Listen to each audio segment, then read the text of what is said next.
Following Jesus Christ is the wonderful journey into everlasting life.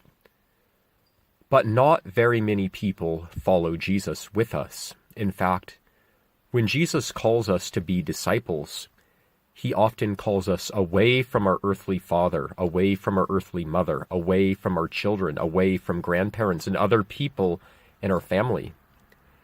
For many of us, he is like a dividing sword. And when that happens, we have to choose to go the way of truth, even if no one else goes with us.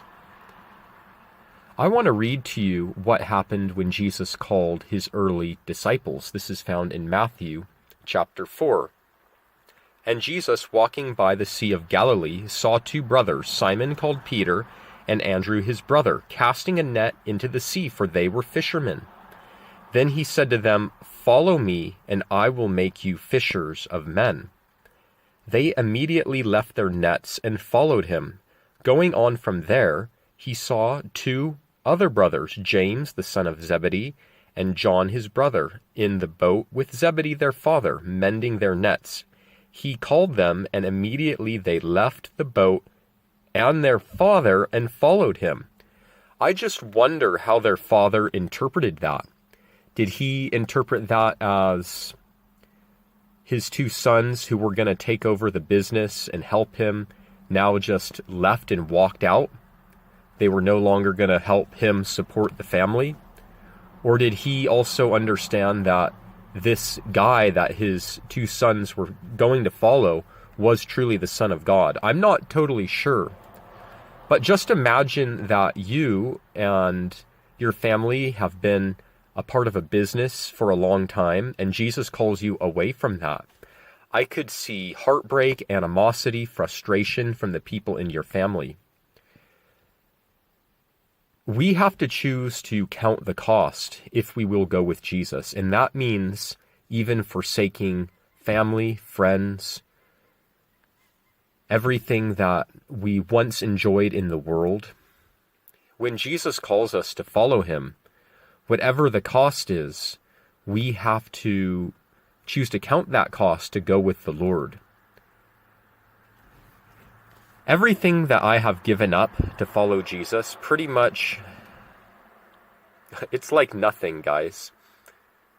When we choose to put our faith in Jesus and we see the glory of walking with him, all the things of our old life are as garbage.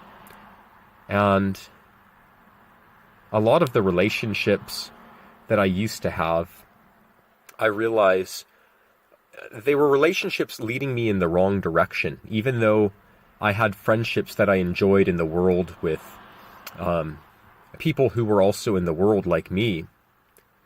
Now that I'm walking with Jesus, I gladly leave those relationships in the past, because I can't follow Jesus and his way and my worldly friends at the same time. Now, if someone wants to join and follow Jesus on this journey, then we have fellowship with each other and we can encourage each other on this journey of faith. But for the most part, when we choose to put our faith in the Lord and become a disciple and walk the path of faith, you lose friends over it. Family doesn't enjoy being around you anymore.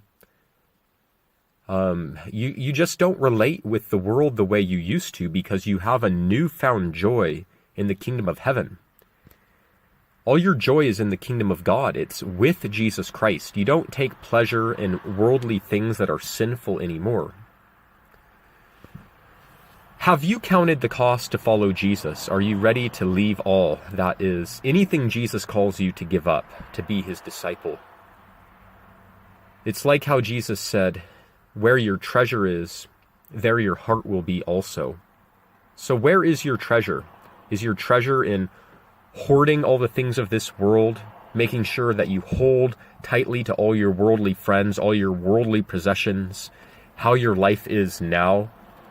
Or do you allow the Spirit of God to change you, to mold you to his image, even if you lose worldly friends over it? Is your heart really in the kingdom of God, or is your heart in the kingdom of the world that's coming to an end? Each of us have to count the cost. May the grace of Jesus be with you.